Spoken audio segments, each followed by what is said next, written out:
안녕하세요 রাহি। ওয়ালাইকুম সালাম। ওয়েট, তুমি কি বললা? 안녕하세요।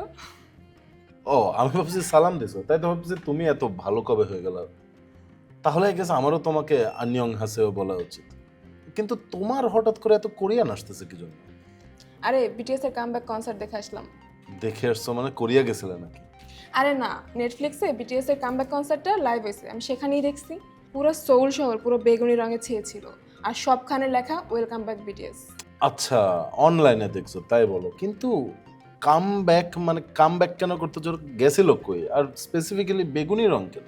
দক্ষিণ কোরিয়ার আইন অনুযায়ী তাদেরকে বাধ্যতামূলক মিলিটারি ট্রেনিংয়ে যেতে হয়েছিল। আচ্ছা, তো 3 বছর বেশি সময় পার হওয়ার পর তারা এখন তাদের কামব্যাক কনসার্ট এবং কামব্যাক অ্যালবাম উদ্বোধন করে।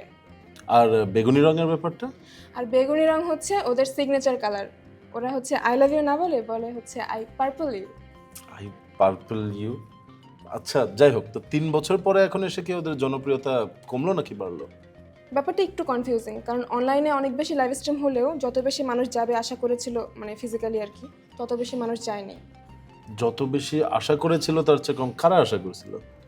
সোলের পুলিশ অনুমান করেছিল অন্তত 2,60,000 মানুষ সেখানে থাকবে, তারা প্রস্তুতিও সেরকমভাবেই নিয়েছিল।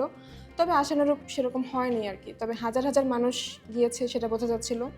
আর প্রথম দিনেই ওদের অ্যালবামের প্রায় 40 লাখ কপি বিক্রি হয়েছে। তবে যত যাই বলো, কনসার্টটা আমি আর আমার ফ্রেন্ডরা এত এনজয় করছি, মানে 3 বছর পর আরএম যখন স্টেজে এসে বললো উই আর ব্যাক, মানে গায়ে কাটা দেওয়ার মতো একটা অবস্থা। তারপর নতুন আর পুরনো গানগুলো মিলায় এক একটা পারফরমেন্স। অনেক মজা পেয়েছো দেখে, তাই না? পাইনি আবার, আমার পছন্দের একটা ব্যান্ড। কিন্তু মানে তোমার পছন্দের ব্যান্ড আমি বুঝতে পারছি, কিন্তু যেই ভাষা মানে আমি বুঝি না, সেই গানটা শুনে আসলে ওই গান নিয়ে এত ফ্যাসিনেশন কেন? তুমি না সেদিন ডেসপাসিতো ছেড়ে নাচতেছিলা? হ্যাঁ, তো তো তুমি স্প্যানিশ বুঝো? না, তা বুঝি না স্প্যানিশ। তাইলে কথা কম বলো।